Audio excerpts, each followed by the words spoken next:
All right, so let's get you guys a quick run through of more features of the interface of Capture One.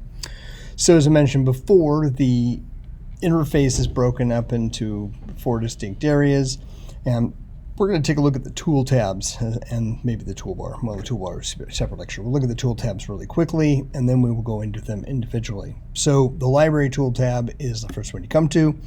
And in the library is where you will see how many images are in the catalog, how many have been recently imported, how many have been recently captured if you're doing a tethered capture.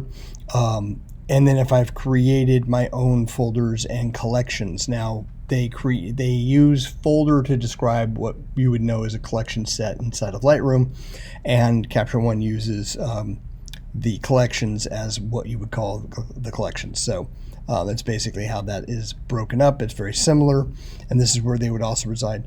This is also where you can go in and search for images based on certain things. For example, if you look at this catalog, only one of these images has 5 stars. The rest of them have no star ratings whatsoever and no color tags. So they use color tags and they use star ratings, but they don't have a pick flag like we have inside of Lightroom. And then underneath filters, you also have filters again, and it's the same thing. Rating, you can also do by date, which means it'll tell you when the photographs were taken, what years, and what dates they have the photographs. For example, there are 2 from August of 2013, and so on and so forth. So you guys can see how that works as you're looking for certain images. It could just be a quick thing, show me all images from 2005, and then there's 5 images to look at from 2005. And so it's fairly, like I said, fairly easy to understand and to view.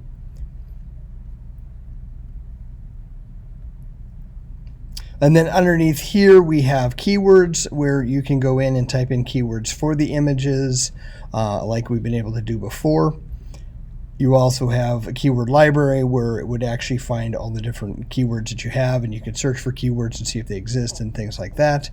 And then down here is the other metadata that you can go in and import, and not import, but you can go in and also look at in terms of information about individual images, and you can add information to them like you can again inside of Lightroom. So that's basically what the library panel does. So kind of like the library module in Lightroom, this is just a tool, so you're still in the same space. You're not having to switch back and forth. The next tab over is the tether capture, and once again we will go over this in detail about how to use it, but basically this would be where you would click on to be tethering your images. The rest of these are not really set up in an order that would be like left to right, but they definitely are the ones that you would be using when you're shooting, and in some ways you could use it in the order that they're set up. This could be closer to what Capture One wants you to do in terms of workflow, and I do know some photographers who do work along this idea of the workflow. So the first one we come to is the shape tool tab, and the tools in here we have lens corrections, which are similar to what you've seen inside of Adobe Lightroom, and then you also have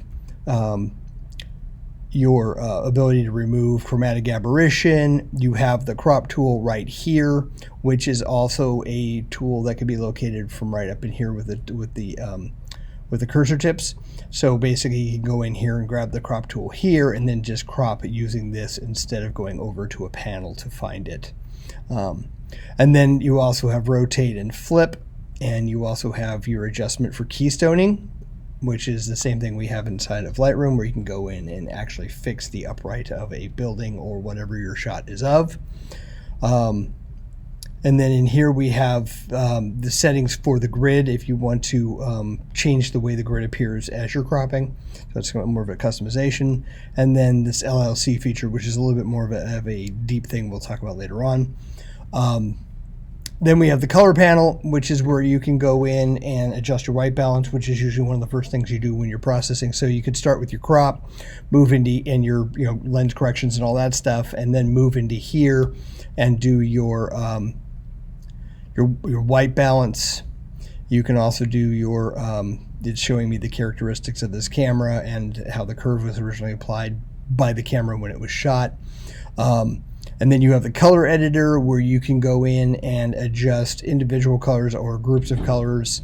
And you can click the advanced feature, which gives you a color wheel to do it. And it also has a skin tone correction in the color editor, which is good for portraits. Under the regular color balance, you have the way of looking at a master color balance for the whole shot, what you call three-way, where you can adjust your shadow, mid-tone, and highlights. Or you could look at just a large mid-tone, highlight, and shadow in this area here. This is also similar to the way that Adobe Lightroom is now approaching this. And as you guys saw in the lecture on how to color tone an image to create a toned black and white image, I'll be showing you guys how to use this here to do that. We also have the black and white adjustments in here, which once again I have another lecture coming up to tell you guys how to use this program to basically go to a black and white image. And once you go to it, how to adjust with the colors in black and white, which is very important. And then right here we have normalize, which basically goes in and does the ability to have the images be synchronized and normalized at the same time, and once again an advanced feature we'll get into. Next we have the adjustment panel, or the adjustment tool.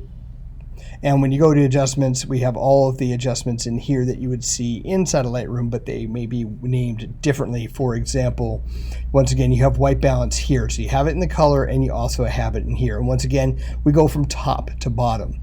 You'll also notice that when we were in color before, and now while we're inside of adjust, you have a histogram. And then we also have these layers and style brushes, which are ways of going in and doing localized adjustments, similar to the way that Lightroom does it in their adjustment panels for localized adjustments.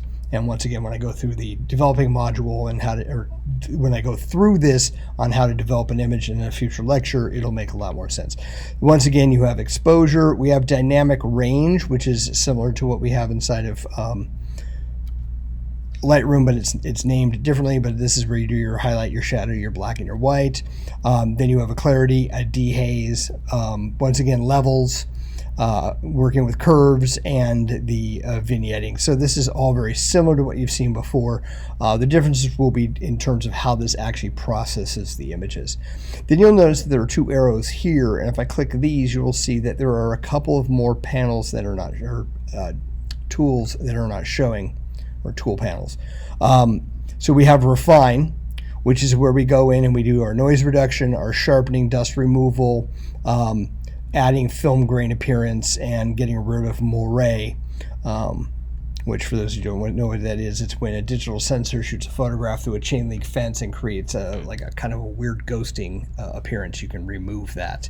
The removing of sensor dust has an automation capabilities here where you can go in and just click it and it will try to find the dust and remove it, as opposed to having to go in and do it manually on individual images. And it's a fairly powerful tool. We'll pull in a really noisy image later on and show you guys how to do that when we're talking about processing. So that's what's in the refine.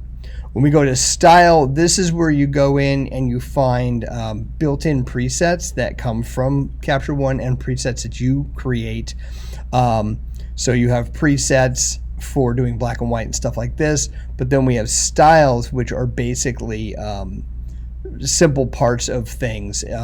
They break them up into a preset usually contains a whole bunch of things that may have been created to create a look, whereas a style is just one feature of the processing in terms of, like, for example, you wanted to do a creative edit and you could add a certain appearance to something. And we'll talk more about these when we talk about customization inside the program. And the adjustments clipboard is where if you decide to adjust one image and copy what you did, it would show up in here showing you all the different tools that you've used, and you can go in and remove whichever one you don't want to use when you go to paste it, which is kind of similar to when you do the synchronize feature inside of Adobe Lightroom. Then we have another metadata panel here, which allows us to go in and create, once again, keywords, catalog keywords, and and things like that. So this is basically just so you can add things quickly without having to go into the library panel to do it. So it's a repeat basically. And then there's also exporting in here, which is no different than if I actually chose to export here. So exporting here opens up the export engine, and exporting in this panel here would just basically give me this feature here. So that makes some sense. Now, once again, if this is too big, I can move these over, because I usually only really work with these. And if there's ever any one of these that you don't want to see, you can also hide them and remove them and stuff like that. You can also go in and adjust their order. It becomes really customized, and there's even some workspaces in here that are kind of like preset, similar to what you might see if you're working inside of Photoshop, where you decide to do certain workspaces that just relate to the tools that you really like to use inside of Photoshop. So in here I've got like a simplified workspace, which gets rid of stuff that may be just like deep dive. You have one for working on weddings, one for working when you're migrating images from one program to another, from Lightroom into here. And then you have the ability to do a dual monitor setup and that type of thing. So, and you can also create your own, and they would show up in here as a saved one. So that's basically how that works. Also, at any time in any one of these panels, if you want another tool inside of a panel, say I'm working in the adjust panel, and for some reason inside of here I want another panel, tool in here, I can use that. And you can also do this cool feature where you can actually drag the tool out, go in and use it on your image, and then go ahead when you're done and just put it back to where it was, which is very cool, because then you're not looking over to the left, you're actually looking at the image and sliding a slider at the same time. So that is basically all of the tools, and we will go into depth into each one of these individually in separate lectures.